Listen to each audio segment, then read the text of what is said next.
계속해서 열심으로 성경 통독에 임하시는 성도 여러분, 반갑습니다.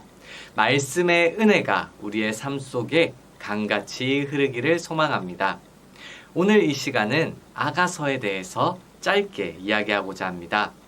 한글 개역 성경의 명칭인 아가서는 아름다운 노래라는 뜻인데, 이것은 히브리어 성경의 첫 머리 글자인 쉬르 하시림, 영어로는 Song of Songs 에서 따온 말로 가장 아름다운 노래라는 뜻이죠.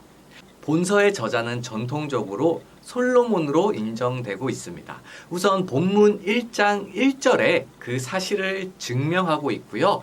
그 외에도 이 책에 사용된 지명들, 예루살렘, 갈멜, 샤론, 레바논, 엔게디와 같은 여러 지명들은 저작 당시 이스라엘이 하나의 통일 왕국이었음을 암시하므로 솔로몬 시대로 보는 것이 자연스럽죠. 또한 본서 전체에 언급되고 있는 21종의 식물들과 15종의 동물들의 이름은 저자가 동식물에 대하여 아주 박식함을 가지고 있음을 보여주는데, 솔로몬이 동식물에 대하여 많은 지식을 쌓았다고 하는 열왕기상 4장 33절 말씀과도 잘 부합합니다. 이처럼 솔로몬을 본서의 저자라고 인정을 한다면 아가서의 저작 연대는 대략 솔로몬의 통치 기간인 주전 971년에서부터 931년 사이, 그 중에서도 솔로몬의 통치 초기일 것으로 추정됩니다.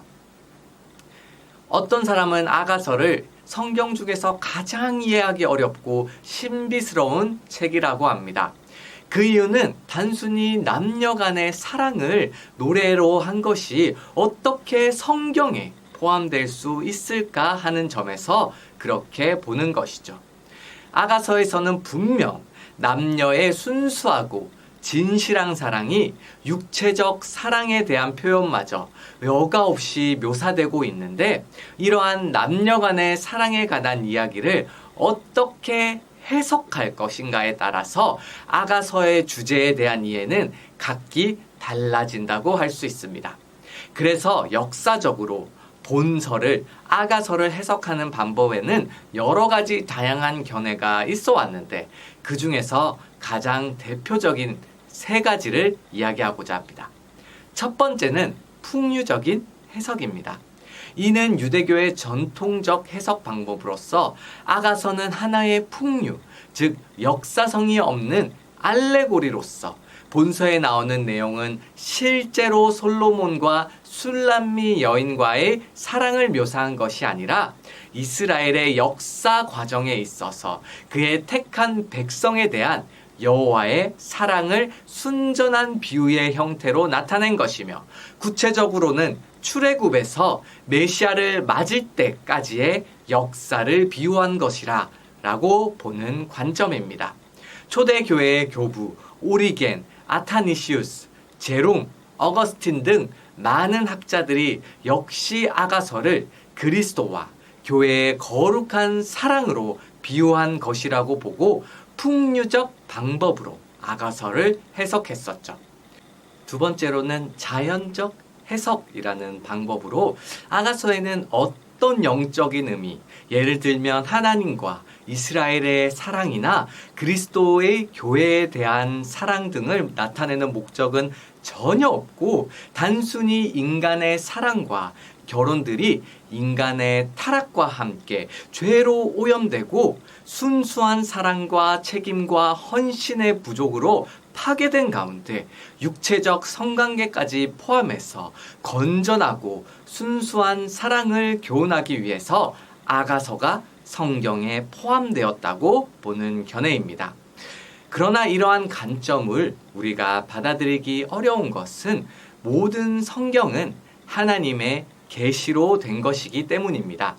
즉 모든 성경의 목적이 예수 그리스도를 보여주기 위하여 기록된 것이라는 누가복음 24장 27절의 말씀을 믿는다면 단지 인간의 사랑의 아름다움을 찬양한 책이 성경에 포함될 수는 없었겠죠. 세 번째로는 예표적 해석입니다. 우리 기독교에서 가장 많은 지지를 받아온 해석 방법으로 이 예표적 해석에서는 먼저 아가서에서 나오는 사랑의 이야기가 솔로몬과 술람미 여인 사이에 있었던 실제 이야기라는 것을 전제로 하되 그러한 왕과 시골 처녀의 순수하고 헌신적인 사랑의 이야기를 통해서 예수 그리스도의 자기 신부이며 몸인 교회에 대한 사랑을 보여주기 위한 것이 아가서의 목적이라는 것이죠.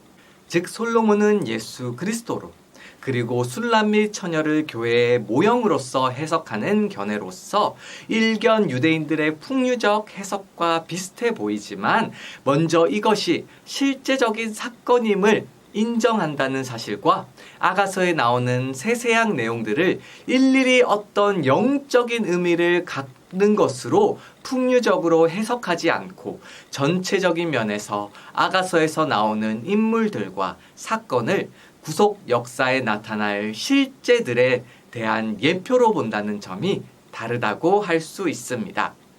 그렇게 우리는 예표적 해석으로서 이 아가서를 읽어야 할 것입니다. 그때 우리는 아가서를 통해서 예수 그리스도의 사랑을 느낄 수 있기 때문이죠. 아가서의 구조는 사랑의 점진적인 진행을 보여주고 있습니다. 1장에서 3장까지는 사랑의 시작에 대한 기쁨과 그 사랑에 대한 갈망에 대해서 이야기하고 있고 3장에서 4장까지는 사랑으로 하나됨을 이야기하고 5장에서 마지막까지는 그 사랑의 위기가 찾아왔고 하지만 그 위기를 이겨내는 사랑의 승리에 대해서 말하고 있죠. 그 사랑은 앞서 말하였듯이 남녀 간의 사랑으로 볼 수 있지만 예수님과 우리와의 관계에도 적용시킬 수 있을 것입니다. 사랑하는 열린 하늘문 교회의 성도 여러분, 성경은 종종 하나님과 그의 백성의 관계를 부부 관계에 비유하고 있으며 신약에 와서는 그리스도와 교회의 관계가 부부의 관계로 비유되고 있습니다. 이렇게 볼 때 아가서는 1차적으로는 남녀 간의 건전하고 순수한 사랑의 기쁨을 그리고 그 속성을 보여주며 그것을 성도들에게 교훈으로 주고 있지만 궁극적으로는 교회를 향하신 그리스도의 사랑과 그 사랑의 완성 과정, 곧 구원의 과정을 예표하고 있다고 보아야 할 것입니다. 아가서를 통해서 예수님의 사랑의 시작과 하나됨과 그 사랑으로 승리함을 맛보고 나의 삶에 적용하는 시간이 되시기를 주님의 이름으로 축복합니다.